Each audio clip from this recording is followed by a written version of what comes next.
This is Chiming In. So I just kept walking, and he said, "Oh no, that's right, you like to bash women." And I thought to myself, he's going to start this bloke, so I thought I'd go first. It's just the uncertainty, I suppose. Like I said, I've lived, I've been a journalist my whole life, and basically, look, I can't get a job as a journalist now. I want to talk to you about it. Yeah. Everyone wants you punished, right? Till they feel like you've been punished enough. Yeah. And then they go, you know what? He's suffered enough, or he's been punished enough. Let's bring him back. I want to talk to you about the job that you did whilst you're trying to make ends meet as working in a funeral parlour. Mate, the amount of people that would come up and say, mate, what do you think's going on with the Tigers? Paul Kent, welcome to Chiming In. Chiming again, I love it. Oh, good to see you, mate. Good to see you, Chon. Yeah. You're looking well. Fitting well. Fitting well, that's all we want to be. What have you mate. been up to, mate? I've been just sort of keeping my head down. But as you probably heard, I'm working on a podcast now. You're back. I'm back, yeah. So just going to come back and probably rattle a few cages. And So rugby league's back and PK's back. well, it's sort of, I wouldn't say they go hand in hand, but they're probably uncomfortable friends. So I guess a lot of people know about your fall from grace from a media point of view. Yeah. You hit a couple of obstacles and were let go by both News Limited and Fox Sports. Yeah. In, I guess, controversial circumstances. Oh, look, yeah. Look, I think, I think we live in a bit of a nanny state at the moment, you know what I mean? We're also politically correct and scared. You know, the last incident, I think, Chimes, you're an old journo like I am, and as you know, 20 years ago, you would have been, they would have paraded you through the newsroom, you know what I mean, for what happened. But times change. It happened. I can't say too much about news. But as far as I'm concerned, it's in the past now. It's just one of those things. It's interesting, actually, you go through the whole transition. I've had no other job, really, as other than media. Since I left school, I had a couple of little part-timers here and there just to fill in. But, it's interesting sort of now having a sort of, life was always very linear for me. One job into the next, Now it's sort of taken a big turn to to the right, so to speak. So it's been a bit of a journey. It's interesting to sort of look back and see what's happened and how things have unfolded. And the good thing, mate, is you can look back with some humour. You've formed a new company. Your company's called Avoid the Tree Enterprises, which is a classic. And you've got a logo of a tree with a football underneath it. Yeah. Oh, look, Charles, I'm, people, because of probably my 360 persona, I'm very serious and angry and all that sort of bullshit. But, you know me, mate. I don't take myself too seriously. I understand the game as it is, and when I say the game, I mean not just the game of rugby league, but I understand the game as the game we play in media and the way we all do it. And while I wouldn't say it's contrived, that's certainly an aspect of my personality, but it's not it's not my full personality. It's not who I am. I can laugh at myself as good as the next guy. So can we talk about that night? Big day at the Sackville Hotel. Yeah. Approximately 21 schooners of mid, according to the papers. Yeah. That's a solid day out. Well, look, you can say that, but I don't think it was too big a day, actually. Like, it was 11 hours, wasn't it? Well, it was 11 hours, but 21 beers in 11 hours is not a lot. Yeah. You're not going at, championship pace at that. Yeah. So it wasn't a lot of beers. And, it started out just as a normal day where we just went to watch the races, essentially, which we do. And normally I'll go home and watch the footy if I'm not got something else planned for the night. I hardly ever just stayed on at the Sackville, but I was with a couple of blokes who'd had some bets on the footy, and I got involved in that, so we decided to stay for and anyway, we stayed for one game, then the next, and then ended up walking home after the third game that night. And just the way things happen, very rarely stay that late at that place. Never have ever in my life walked home that way before. You know what I mean? It's just a series of unfortunate incidents. You know, and you know, everyone saw what happened at the you know, what happened on whatever was Instagram, wherever it went around. But you know, on the CCTV footage, I walk up, I get a photo with a bloke who's ironically the bloke that took the video of me. Yeah. But yeah, how the Bulldogs going to go this year? We have a talk about footy, all that sort of rubbish.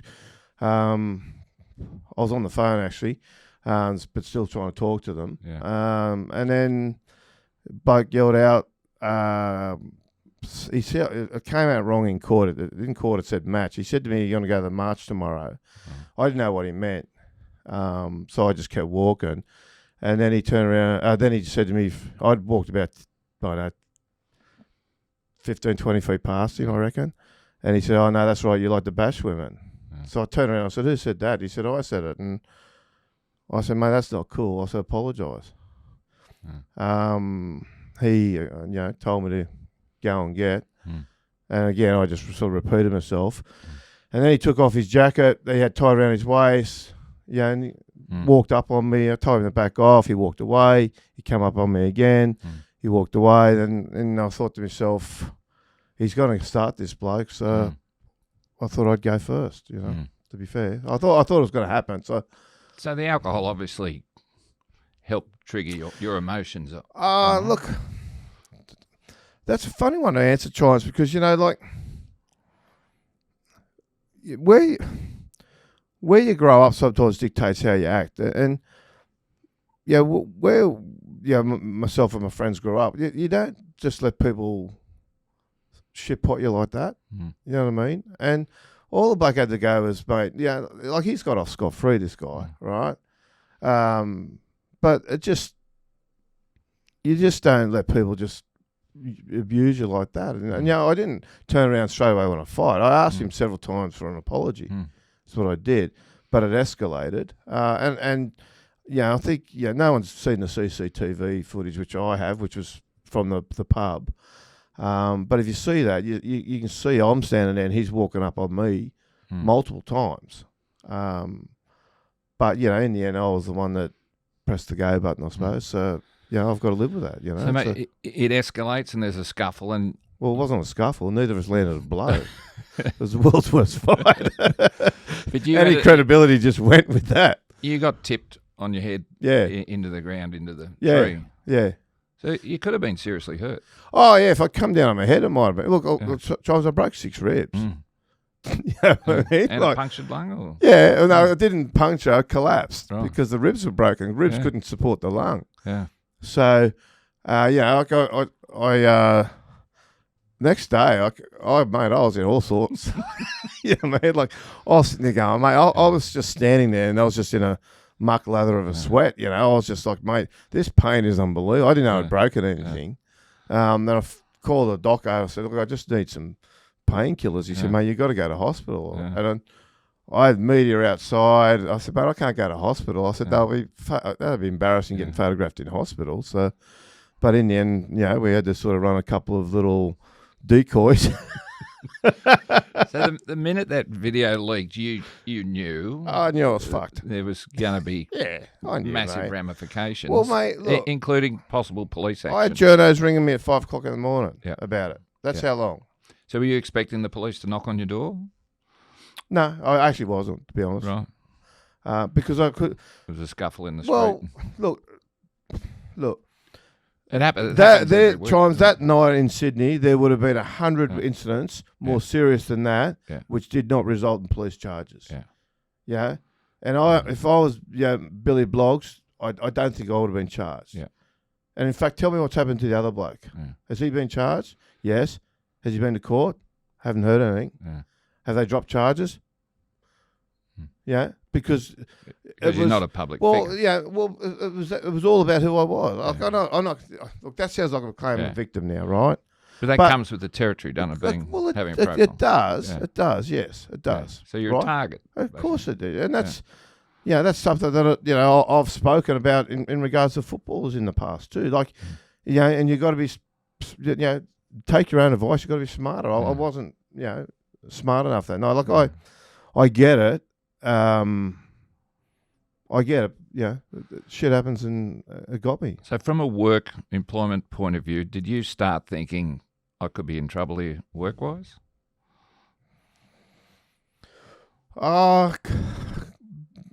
Went back and forth, to be honest. Yeah. You know what I mean? Like, I know the way the world is these days. I know the pressure that, the interesting thing what happens these days is when someone within the media stuffs up, there's a lot of pressure applied from other media. There is, yeah. On that, and it's not necessarily about who that person is or what they've done, as opposed to it being a war between the media companies and a chance to just inflict some damage. Yeah. At the same time, roughly within the same period as I got in trouble, there'd been a couple of incidents at Channel 7. That the Channel 9 had their big inquiry. So the pressure's on. News wanted to be, very clear about where they stood in all this, and just moved very swiftly to get rid of me. Yeah. So you were basically dismissed on the back of two alleged indiscretions. One was a domestic violence charge, which you defeated. Yeah. And one was getting drunk and fallen into a tree in the street. Yeah. But the first one, the first one didn't happen, Chance. Yep. You know what I mean? Like, that was just I want to talk to you about that. Well, that was just a malicious allegation designed to cause me damage. It carries stigma, doesn't but that's exactly. And it had the effect of what it was intended to do. Yeah. It had that effect because I still get people, well, the second incident wouldn't have happened without the first. Yeah. You know what I mean? Yeah. And the first was designed to damage me, and it did damage me. How'd you cope going through that process? Because there's a lot of scrutiny on you, and there would have been a heck of a lot of stuff said on social media. You don't have social media, but no, you would have got the vibe that people were cheering for you to possibly be jailed. Yeah. Oh yeah, 100%. Look, but look, that's a really sort of broad question. There were a lot of people, who celebrated it. Yeah. Okay. Good luck to you. That's the way people operate. You know what I mean? So I'm not on social media. Yeah. People, at times thought they were being friendly to me, saying, "I just let you know, so and so said this." I didn't want to see stuff, so they would send me a screenshot or whatever. Yeah. But that had obviously that had a lot of that had a real impact on my career, and that, like I said, that coloured everything from that moment on. And certainly, the second incident actually started because of a comment made about the first incident. Mm-hmm. So the second incident doesn't happen without that. Yeah. And look, I've been out in public before and been baited and all that rest, and that happens, and it still happens. It's but I've changed, a lot of my habits because of that. But that first one, it was just, it had the desired effect anyway. It damaged me. What do you think of social media and people that engage with social media? Obviously not all people. What do you think about the platform and what it can do? Look, it's a broad, I think it's dangerous. I think the fact that we've got young kids killing themselves over stuff on social media and the inactivity from the governments to actually hold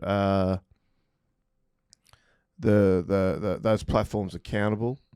In the old days, if you said something mildly defamatory, it would quickly end up, because there was only mainstream media, it would quickly end up in an apology or a settlement. Now you can pretty much say what you like on social media about anyone, and it can have any kind of disgusting allegation, far more serious than stuff that got said about me, and it has an impact. And look, I'm fortunate, I think, that I really don't give a rat's ass what a lot of these people think about me.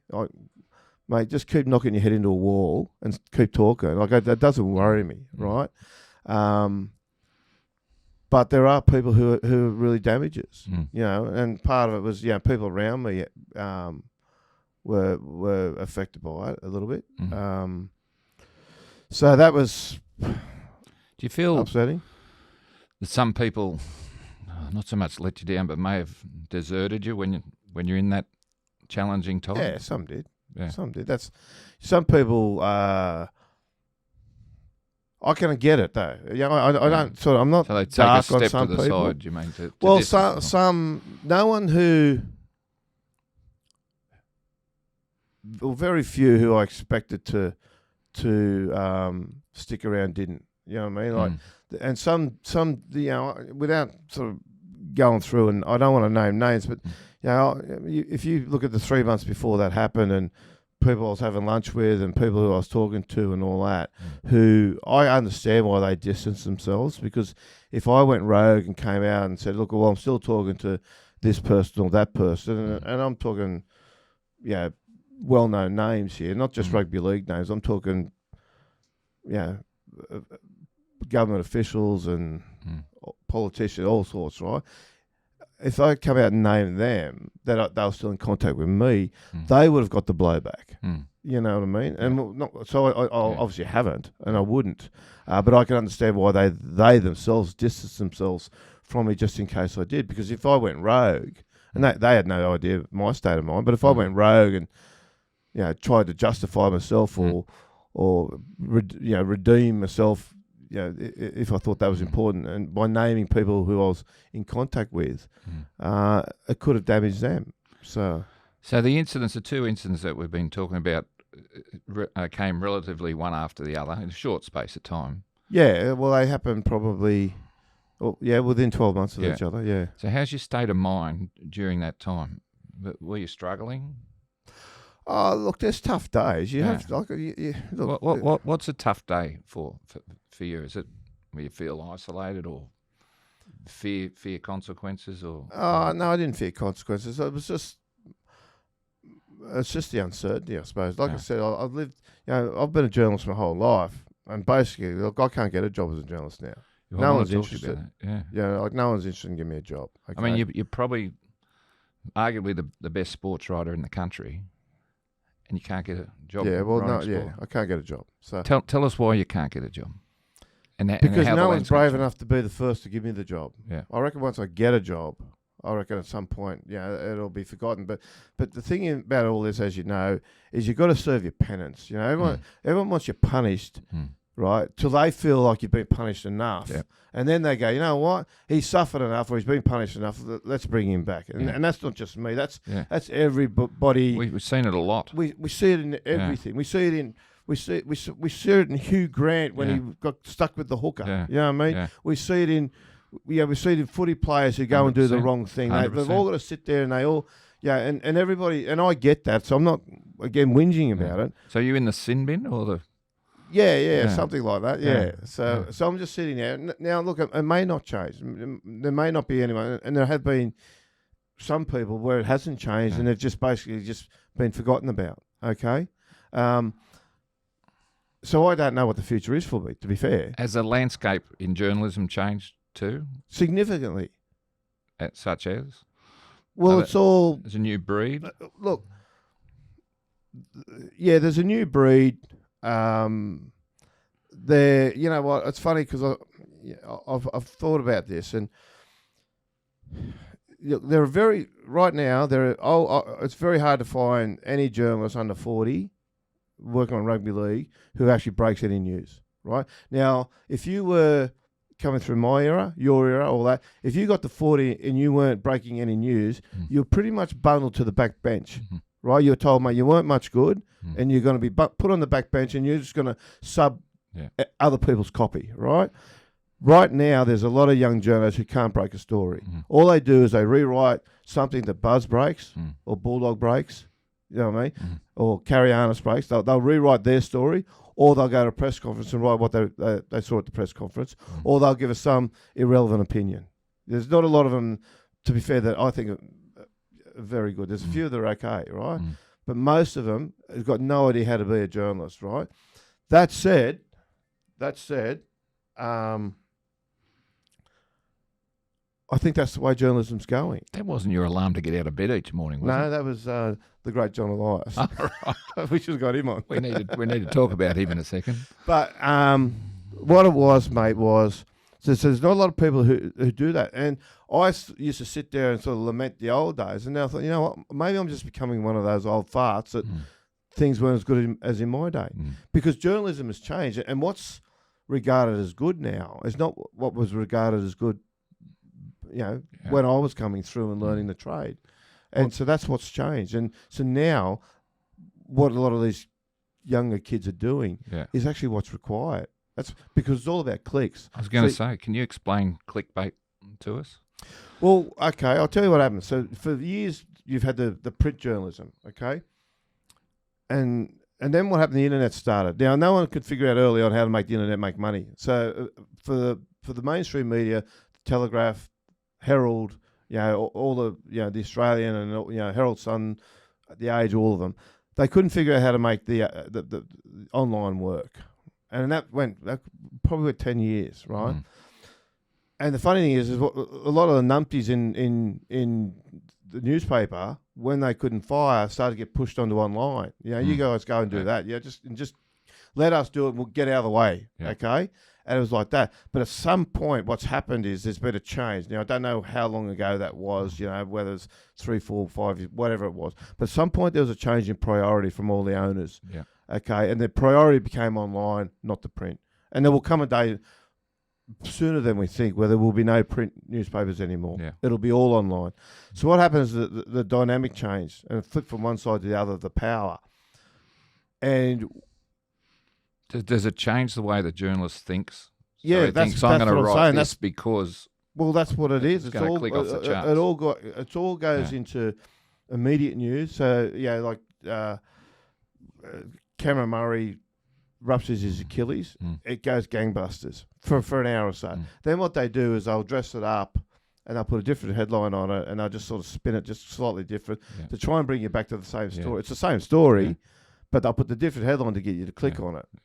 Okay? So there's this whole recycling of ideas and recycling of stories now to drive clicks, because what they can do now is they can put it down to a specific number, how many clicks, how many people have actually looked at this story. And the thing about it all, the tail's wagging the dog now. This is the big change. So the big change in media now is back in the day when you had mainstream media and you had a trusted mainstream media, which is important.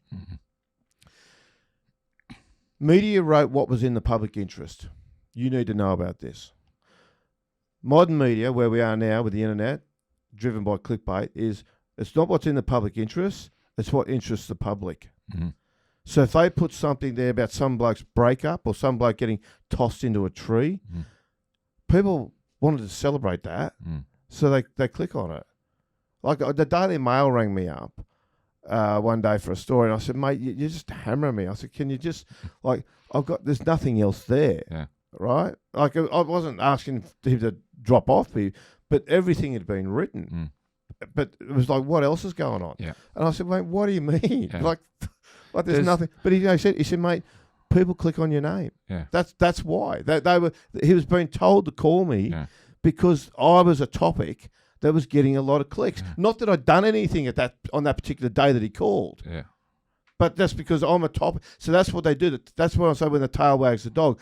They don't wait for something to happen and then report it. What they do is they go to the hot spots as far as numbers and just try and get something out of them because it drives their numbers. So, mate, does clickbait, can it influence what a journalist gets paid? Can he get bonuses by being good I don't know. I've heard people do get bonuses for a certain amount of clicks. That's not healthy. Yeah, none of it's healthy, Charles. We had a meeting one day, and they told us, get crisis in your headline or get scandal in your headline, you're going to get a lot of clicks, right? And I said, look, I could write a story saying Craig Bellamy's just grown a pair of tits, right? And it will be number one all day because people go, what's going on here? And they'll click on it. I said, but doesn't necessarily make it a good story. It's Jerry Springer stuff. It is. That's what it is. That's Jerry Springer. One day in the future, we'll all look back as Jerry. He will be like the Julius Caesar of the modern world. He'll be the one that started it all. So, mate, do you miss writing? I miss writing, absolutely. I love writing, Yeah. But I'll figure out a way around that too. So, mainstream media, journalism, hard to get back into. Limited opportunities in television. You're very good on NRL 360 for many years. You're the the rock of that show for a long, long time. And radio, you've worked in radio. Yeah. Very good at it, but you hit a hurdle with radio too, didn't you? Yeah. That wasn't quite as big a hurdle. Yeah. But you look at what's happening in all those media. All they're doing is recycling the same people all the time. Yeah, it's fascinating the amount of people that go from one job to the next and doubling up in their own jobs. I hit the radio hurdle with Maroon. It's Anthony Maroon. Anthony Maroon, the caller. We were doing the show one Saturday afternoon, and I can't remember. We started in about him not paying income tax for all his cash jobs he does. So you're joking around. Yeah, we're joking about that, right? Which he used to blow up about, and we used to think. So he made a point of saying, "I don't want you talking about that." It's not helpful. Chimes, what no one knows about that is, firstly, this about 3 or 4 years earlier, I can't remember how many years it was. We're at Brookvale Oval, and at the time, the show that was being done was Maroon, myself, Gordon, and Ryan Girdler. Okay, and we were doing the show at Brookvale Oval, and it was the same topic, ironically, about him not paying tax for his cash jobs. And what happened was he got the shits, walked out, went out to the Brookvale Hotel, sat there for a couple of hours, came back. Well, mate, about an hour, I reckon he's gone. But he came back, and, Gerds ended up taking over running the show, and we all sort of had a laugh about it, okay? And then what happened, we used to joke with Maroon all the time, mate, you're due for a walkout soon, all this sort of stuff. On the day this happened, we had been joking to him again about it. And he said, I'll do one soon. So on the day when he did it, and everyone listens to it, and it's painful listening because it just goes too long, okay? And I could see how people were saying to us, gee, they're really just not letting up on him. But in my head, and also Gordon and Hoops' head, was he was setting up for another walkout. And I actually can remember at the time in the show thinking, mate, if you're going to do it, just do it. Like it's going, the joke was going too long, right? And that time I still think it was a joke, right? So the joke was going too long, but it's just getting dragged out. And it got to the point where I thought, mate, you got to go, we got to drop off, right? And then we had an ad break, and he cracked the shits and blew up and all that and walked out. And we said, mate, you're going to do it. He says, I'll do it, Then he comes back and it starts again. And again, it just went too long. But in the end, he went. Now, when he did go, about 15 minutes after he left, I reckon it would have been, Hoops went down to get him, right? Yeah. So we didn't think he'd left. And I actually, to this day, I suspect, I don't know, but I suspect he still planned to come back until some people who had been listening rang him and basically spoke to him about, good on you and all the rest of it. And I think that just encouraged him saying, I'll bugger it and drive home. So did you misread the situation from your point of view? Or No, I don't think we misread the situation because we were all under the impression, we didn't know he was going to do it, but when it started, he threatened it a little bit. I'll go. And you can hear it start. He said, keep this up, I'll go. I thought, okay, here it goes. It's going to happen, right? Yeah. Where the mistake was made was he now claims that he never intended to go, and it's just the harassment was so bad that he had to go. But we all believed he was going to come back, that he was going to do a walkout.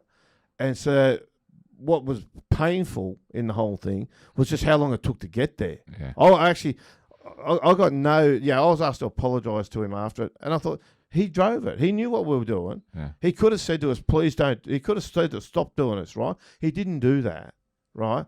Off air. Like he could, or signal to us, right? In a way that he hadn't done before, because he used to always sort of half G us up with his signalling and all that sort of business.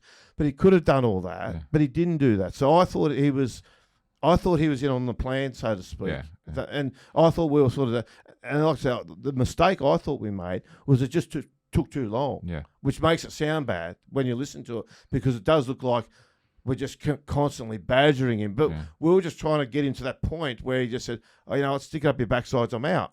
That's all. Yeah. That's all it was about. Do you regret it at all? Oh yeah. Look, clearly after everything that happened, like I didn't want to. Look, I like Maroon, right? But I didn't. And I think this has manifested itself now that he is genuinely hurt about it. Okay, at the time I knew he was sort of irked, but I don't think he was genuinely like really pissed off, right? Yeah. But it's become that. Okay, it's grown into that, and so I do regret that. I don't want to upset him, right? Would you apologise now? What for though? What for? Like seriously? Because what? Would he apologise to me? No, but you concede he's been offended. Yeah, but he tossed the ball in the air. Yeah, he tossed the ball in the air. Yeah. We were there to hit the ball. Would you say good day to him if I saw him, I'd say good day to him. Yeah. But but then Triple M panicked. They're like nanny state there. And they're all, the irony is Triple M broke all the rules when they first started, and they've become 2CH. You know what I mean? They just play old guy music, and I think they're getting footy players on that can, make people listen. Right? Did the rest of the panel apologise? Yeah, they did. Oh. Yeah, but we were told, or not told, we were. They apologised pretty quickly, and I said, "Hang on a second, before we get too far down this." And I explained to them, this was contrived. It wasn't like we just decided to three blokes bully him and pick on him. Like we all liked Maroon, right? We didn't just decide to turn on him. It was not like there was any animosity at all between any of us. Yeah, we as a four group unit, we actually got on really well. We actually had socialised and things together. You know what I mean? So all that was there. But what happened though was, I just said, just for no other reason, when they said to me, "You've got to apologise," I said, "Why?" And they said, "Because he's upset." And I said, "Yeah, but it's ethically it's not the right thing to do, because he was in on the joke with us." Right? Now, it didn't end the way we wanted it to end, privately, but to put us all on show, like Triple M tried to do, which they did with Hoops and Gordon, they both apologised on air, right? And I just thought, you can't put us on show like that. Like Maroon was in on the joke as well, until at some point Maroon decided it wasn't a joke. But that was after Maroon had left. So had you apologised, you would have survived. I would have kept my job, yeah. Oh. But I said, I'm not going to do it. And then they said to me, "Well, we're going to suspend you." And I said, "No, you're not." And they said, "Well, you don't have a choice." I said, "I do have a choice." And they said, "No, we're the boss." I said, "Well, I won't work for you then." Yeah. I said, "If it comes down to that, you either make me apologise or I lose the job." I said, "I'm not doing the job." Would another radio station employ you? What opportunities are there? Is there anything? Look, we know what they are. The only other opportunities are 2GB and ABC, essentially talk about league. Yeah. But Chimes, there's no one brave enough in management these days. Everyone's politically correct. Everyone wants to just go through life not offending anyone, and then go and get their little burner Twitter account and shitpot everyone. You know what I mean? Yeah. That's how that people live these days. That's the modern bravery in the world. You know what I mean? Yeah. I won't say anything publicly where someone might say something back at me, but what I'll do is I'll go online and I'll really give it to this bloke. And then they say they're dickhead mates, "Look at this, I'll put this up." And then mates go, "Good on you, buddy. I'll give you a like for that." Do you feel like you're a bit of a lone wolf with your stand? I reckon I might be. Yeah. But who cares, mate? You look. You are who you are, and you are what you stand for. Yeah. You know what I mean? And all it was with the Triple M thing was it was just a right and wrong thing where I didn't believe. I wasn't gonna apologise for something I didn't think was wrong. You know what I mean? But and it could have been an easy apology, move on, and it would have been forgotten about. To be fair, you know what I mean? It would, but you know what? I wouldn't have forgotten about it. Before we get to talk about your podcast, I want to talk to you about the job that you did whilst you're trying to make ends meet as working in a funeral parlour. Funeral parlour, yeah. It made headlines. Yep. Yeah. It's funny actually. So Mick Manning and John Manning, brothers who own Manning's Funerals, just between the pair of them, they kept Balmain Junior Rugby League going for years, right? Yeah. They sponsored junior teams every year, sponsored every junior team, and without their funding, the Balmain Junior League at one point would have fallen over. Okay, so that I tell you that just as an indication of what passion. good people they are. Yeah. And so when this happened to me, I already knew the family. So they just said, well, mate, come and do some work for us. And I said, well, look, you might have a few hairs on it. Like there might be a few odd looks. You knew the minute you took a job there, it would leak and become. I was actually, I was actually waiting to see how many weeks it would take. Yeah, and it took a little while. Mate, it took, it did take longer than I thought. Like I got a lot of looks. Like a lot of people. Bloke walked up to Job Banning one day and said, "Is that?" And he said, "Yeah, that's him." So what sort of work were you doing? Just tell us about that. Look. So we just how do we say this? Every day, sort of, it's pretty much the same. You get to work and you have to get things ready for the funeral that's coming up that day. Yeah. If that's so, you have to prepare things without sort of getting too detailed about it. I understand. So you do that, and then once that's done, we put the coffin in the hearse, go to the funeral. Do you carry the coffin? And it depends on the family has their own sort of. Yeah. The families always have their own sort of thoughts. You do a bit of ushering as well, I suppose, do you? Or? Yeah, well, you just look. I'll tell you what they do really, really well there at Manning's is they just do not let the family that having the funeral worry about anything. Yeah. So if something needs to be done, we just do it for them. You know what I mean? If they are worried about something, we fix their problem, and all sorts of worries. The flowers aren't right, or this isn't okay, or can we put this on the coffin, like all sorts of things. So you do it from start to finish at the home. Yeah. So mate, you were a TV star prior to doing this. Were there people that recognised you or nodded at you? Every time. Really? Every time. Yeah. Nearly every time. Anyway. Did they wave at you or? Come and talk to me about footy. Yeah. At a funeral. While you're trying to do your job. Mate, the amount of people that would come up and say, mate, what do you think's going on with the Tigers? Mate. Yeah. Look, I was okay with it. The only time I was awkward about it. You had to put food on the table, didn't you? Yeah.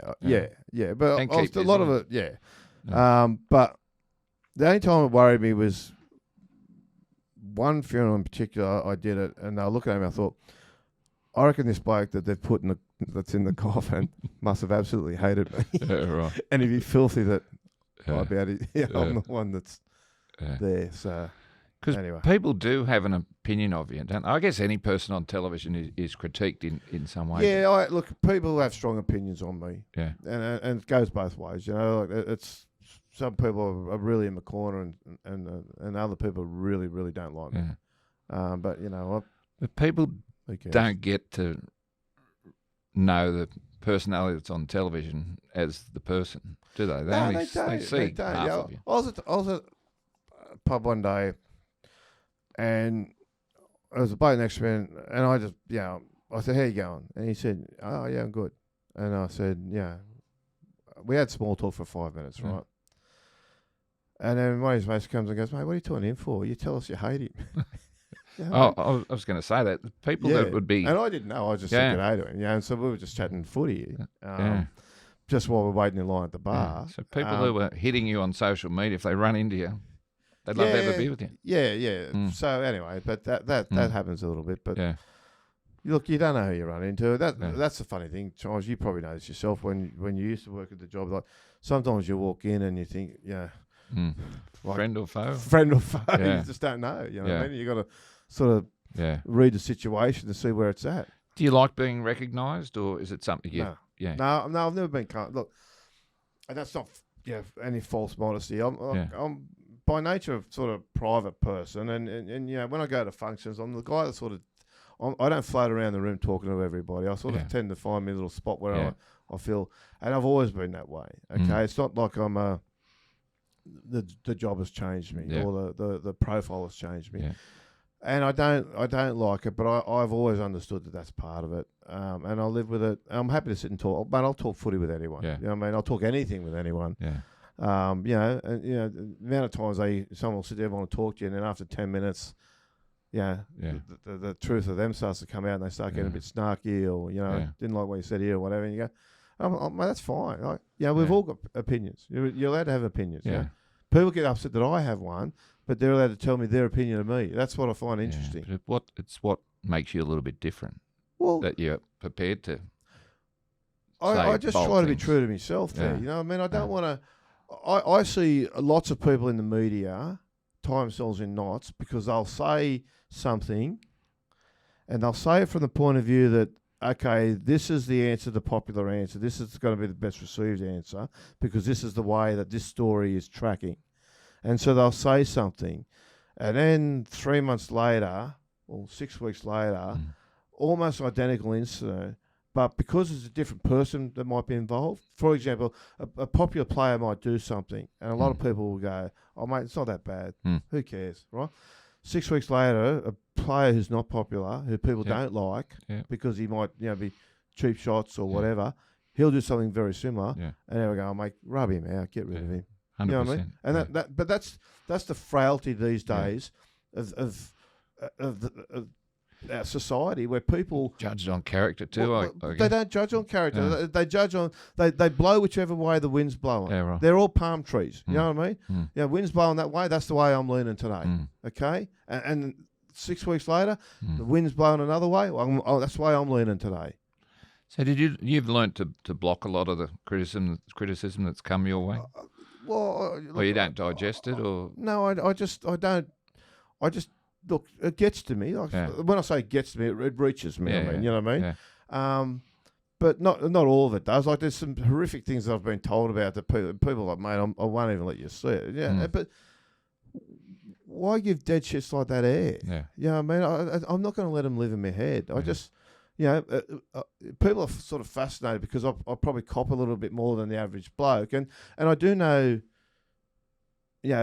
some people who really who really get down about, why would that person say that about me? Yeah. I remember talking years ago to Mick Ennis. Yeah. And he was playing at Canterbury at the time. And he said to me, we're talking about social media and all this, what we're chatting about now. And he said to me, he was at training one day, and he said one of the players was really down the mouth. And he's saying, mate, what's the matter? And this bloke was like, oh, mate, nothing, right? And then he said, mate, what's the matter with you? Something's up. Like, what's happened? And he said, the player pulled out his phone and said, mate, look what this bloke said about me. Now, it was, Bulldog fan 123 had said something anonymously on Twitter, and this player was devastated by it, right? And Mick said, listen, mate, he said, if that bloke was standing here right now and said exactly that to you, you'd say, stick it up your ass, mate.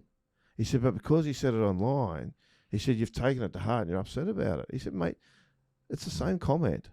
Right? He said, some anonymous bloke. He said, why are you even letting him be there? And I get that. Like, why would I, let all these people, particularly the anonymous ones, like, I love the fact that people come out and just shitpot me and they're hiding behind, Rooster Booster 487. And you're like, listen, you fuckwit. Like, seriously. Like, honestly, mate, get yourself a life. Like, at least have the integrity to put your name to it. That's the one thing that should be an absolute must on social media, is you should be registered. It almost should be like a license these days, where you're a registered name and you're not allowed to start unless you go through a really diligent registration process, whereby at least you're accountable for what you say. But that's the thing. The joy that people get out of being not accountable for the shit things they say is a real indictment on where we're going as a society. And some of these guys might have 4 followers or 6 followers. Well, this is my other thing. There should be a rule on Twitter or Instagram or any of that social media. The moment your comments outrank your followers, your account's deleted. Because clearly no one's listening to what you say. Right? If your comments are outranking, if you can't get like 2 followers for every comment, or even 1.1 follower for every comment, you shouldn't be allowed. It's like it's why you don't give morons driver's licenses. You know what I mean? There should be a rule in place. Where do you come up with these things? Oh, mate, seriously. You've had a bit of time, mate. I've had a bit of time recently, Chimes. Mate, as I said, you're a big personality at Fox Sports. What's your relationship with the guys and girls there now? Do you stay in touch with them? Yeah, I do. Yeah, not all of them, obviously, but the ones, I would socialise with at the time. I still am in contact and still socialise. Yeah. So Steve Crawley's a great mate and a great bloke and a friend of ours. Yep. Sounds like a mafia thing. He's a friend of ours. He couldn't save you. Oh, it happened above him. Right. But look, as I said, it happened above him.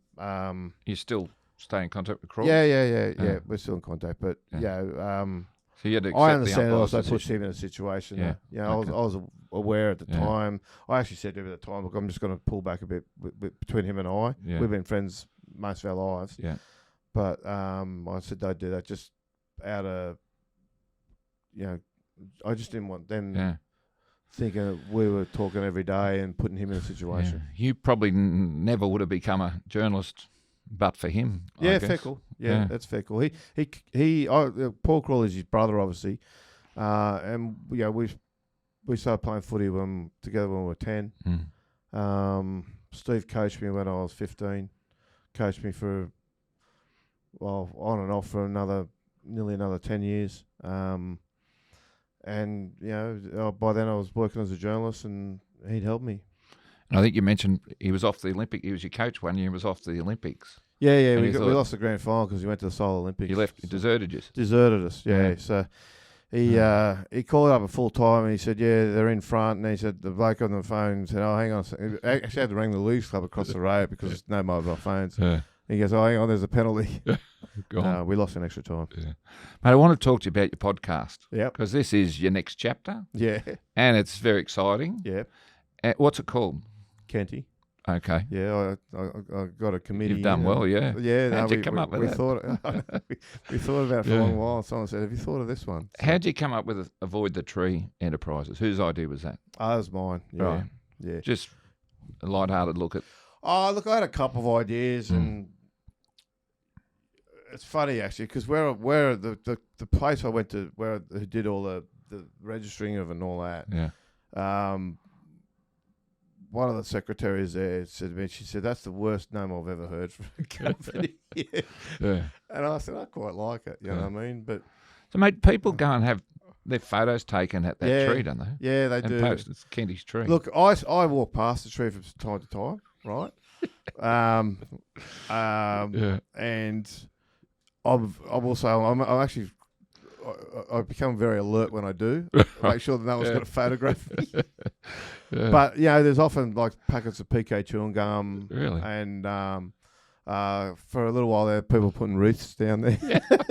Flowers and stuff. Flowers like wreaths in memory of my career. Yeah. So but that's. I think at one point, look, I know there's a million memes that went around about it. I only saw a couple of them. Yeah. And I was sort of very careful about it. I just didn't want to get on there and start getting... Yeah, you can get in a rabbit hole with all that shit. So I'm very conscious of not doing that. So I didn't see really too many of them. I had a bloke contact me once offering to help me after this. And he's sending me text messages on WhatsApp, right? And I looked at his little circle, like his little photo. Yeah. It was a thing of me with a busted head and arm and a sling.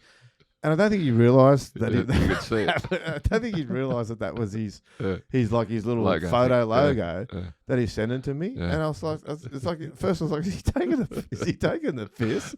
But no, I don't think he was, because after a while he realised he changed it.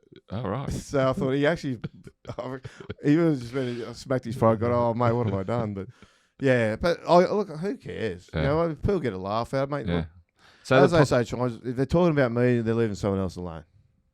The podcast, mate. Yeah. What can we expect? What's it going to be like? I just and we're going to mention John, your good mate John Elias is. He's going to come and do some with me. Yeah, right. Most of them with me, or all of them with me. So that in itself is controversial. Is not the right word. Johnny's a colourful character. Good fella. Look, it's controversial, but look, I've known John, and you spoke to me earlier about people Yeah, he's been very solid in support. Yeah. And he knows footy. He's very, very good with footy, right? He knows footy. A lot of people, again, back to the point, a lot of people take his counsel but don't advise him when they take his counsel. You talk about a point of difference in a podcast. Johnny he'll have one.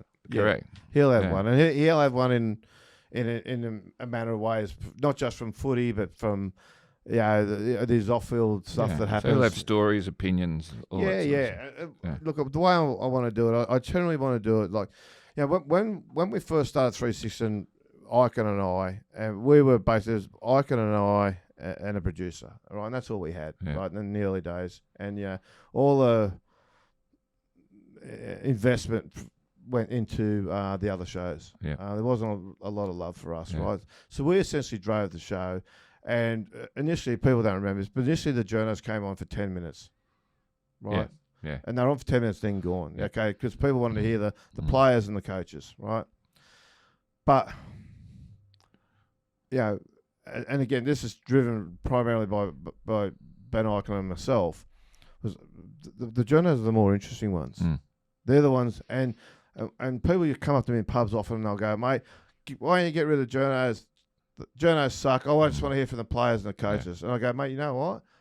As a audience, you're not right. You want to hear from the journos. I don't want to hear from them. I said, well, mate, I can go through the numbers, right? I could go through the numbers, and you could tell to the minute what time the journos went to ad break. Correct. Because the numbers straight away start going down. Yeah. So numbers pick up because you get a poor lead in at 360 from NRL on Fox. So the numbers always started fairly low, and they would go up and up and up and up, and then they'd start going down again. And they go down when the journos leave the show. Yeah. And so what we did over the time we were there, the journos went from 10 minutes to now sometimes they're on for about 35, 36 minutes. Yeah. Because whether you like it or not, that's where people get their information from. 100%. And that's and the other thing is, I think the journos, we're a little bit more robust. You can, like, I could sit there and say to Buzz, that's the dumbest thing I've ever heard, right? Yeah. And everyone go, oh, yeah. And Buzz would say something similar to me. Yeah. You say it to a player. Sorry for having an opinion. Sorry for having an opinion. But you say it to a player, the player will get upset, right? And the fans will just launch on you. How dare you? Who are you to say that to him? Yeah. And they just don't get what it's all about. Yeah. That's what it's about. That's what the show's about. So is your podcast going to be similar to 360? Yeah. Look, the difficulty with it is everybody is already so everybody's already got so many media jobs. You know what I mean? So when I sort of wanted to sort of when I first started thinking about setting it up, it was hard to actually find a journalist that wasn't sort of committed to something already. And certainly, there would be a conflict now with news if I got any of those guys, I reckon. Yeah. But I want it to be, I've never said, they always, rugby league experts. I've never claimed to be a rugby league expert, right? I'm not an expert in rugby league, okay? You know the game. No, I know. As well as but what I would say, I know media, okay? And I know what's interesting, I know what's not interesting. Yeah. I know what people want to hear about or talk about and what they don't, right? Yeah. So that's my area. Now, I'm not going to sit there and tell you that South played poorly and analyse their game and all the rest of it, at that coaching level, right? Yeah. And to be fair, I actually don't think a lot of viewers claim they want that, but they don't. They couldn't understand it if they sat down and listened to the nitty gritty. They couldn't understand it. It's a different language. Yeah. But what they do have an opinion on is whether he played a bad game or whether Ezra Mam should have got longer or less or whatever. You know what I mean? They have people having opinions on that, and that's a society type thing. Yeah. And that's not. You don't have to be a rugby league expert to know that. Yeah. That's just living in part of this culture. Yeah. You've got an opinion on it, and so that's where the podcast will be. It'll be just pretty much the issues around the game, not the actual. Yeah, there'll be a little bit of footy talk as far as can they win the comp, or mate, who's going to beat them, or how do they beat, all that sort of stuff, or how well is this guy going? That's obviously part of it. But the other part is there's a soap opera. I've got to be careful using that word now because that got turned on me as well. But there's a soap opera around rugby league where you really have to, people just got a fascination. It's water cooler talk, for want of a better term. You shouldn't have any trouble attracting big name guests because you've been around the game for so long and you're a highly respected journalist. Yeah. So, got any scoops on who might be coming on the show? Well,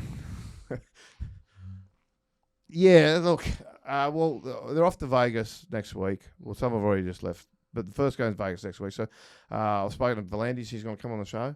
He's going to do a Zoom interview with me from over there. Ricky. Ricky's a good mate of yours. Ricky's a champion. Yeah. You talk about people that stick by you. Yeah. Mate, he's just been 100%. Yeah. And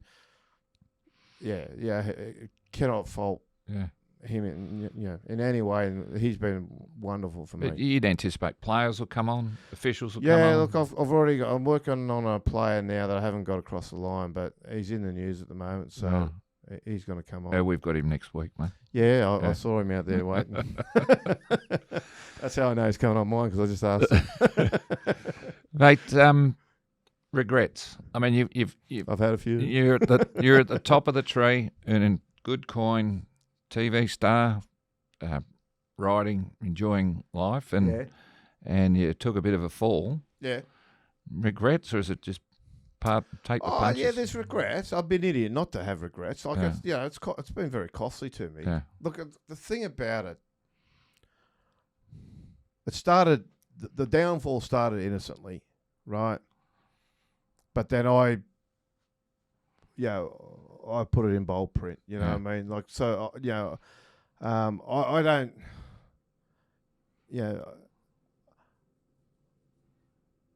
the police charged the first one.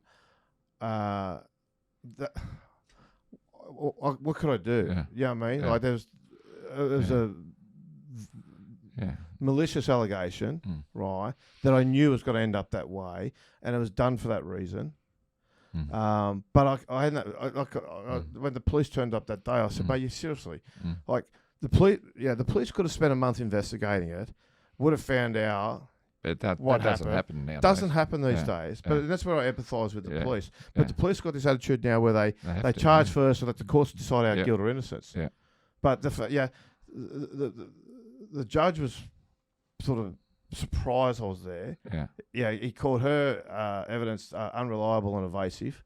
He said, my evidence is the evidence, and this has not been picked up by anyone, but he called her evidence unreliable and evasive. He said, my evidence is the evidence that should be believed, and that's the evidence that the court accepts. My barrister was not even required to give a closing summation, which they normally do, but he didn't, because it was already over and done with. It was just like it was 100-0 on the scoreboard to me. But that doesn't come out, okay? And a lot of people still want to cling to that. A lot of people still want to, socially abuse me over stuff like that. That led to the second one. Second one I wear, right? That's on me, right? Well, what would you do if you run into the bloke who threw you into the tree? Mate, do you want to know something? Yeah. I drove past there one day and he was out the front after it. Not laying flowers. No, mate. That's, He probably did. He was outside a pub, wasn't it? No, because it was the Three Weeds. It's a Toddy's. It's a Toddy's. It's not a pub so much anymore as it's a restaurant. Right, and you saw him? Yeah, I drove past him. I reckon, I don't know. I don't know how much longer it was after, but I drove past him standing out the front. I just kept driving. What have you learnt about yourself, mate, through all of this? Are you stronger than you thought you were? No, not really. Yeah. Are you fragile? I don't know, mate. I'm not a great one for self-realisation, John, which is probably why I say stuff I shouldn't say sometimes. Yeah, I don't sort of spend too much time on that. What it is with me is, look, seriously, as I said, I've lived life in a very straight line, and in the last 2 years, it's veered off drastically in another direction, and to the point. I was talking to my daughter one day, and I said to her, "Dad, you can all recover from a bad decision, right?" And I said, but where you start to have problems is if you make one bad decision on top of another bad decision. And I've got people like that in my life who I've known. I'm sure a lot of people who are listening to this have got the same. So you make bad decision after bad decision after bad decision, you can't get back, Yeah. right? Now, my one was probably significant enough. I'll never get back to where I was. Okay, I get that, but I just look at it as, you know what, life's there to be lived. Who knows where I'm going to end up? You know, and I'm not going to kick stones, and I'm not crying over the fact I'm not on 360 anymore. You know, like, shit happens. You know what I mean? So move on, and where I end up, I've got no idea. You know what I mean? But the other thing is, mate, I'm at real ease where if I do the podcast and either it doesn't work, or alternatively, if I don't like it, go again. No, I'll just go and do something else, mate. Yeah, I don't need to prove. I don't feel I don't need to prove anything to anybody. You know what I mean? I just live my own life now, and you know, I don't get left alone as such, because people still have an interest in it. And you know, the fact is, I'm coming back to do a podcast. So I'm not asking to be left alone now. You know, I'm asking for people to do the opposite. Come and join you. Okay, so I get the what's the word? The discrepancy in what I'm saying there. You know what I mean? Like but that's just where you go, mate. Who knows? Like, I don't know where I'm gonna. I don't know where I'm gonna be, mate. Yeah, and I'm not worried about it as such, because I'll back myself to get where I want to be. You know, mate. I'm pretty confident you're going to come out the other side. So, I hope so. Thanks so much for joining us on Chiming In. I love it, mate. Good on you, Kenny. Mate, give me back again. Thanks, mate. See you, mate.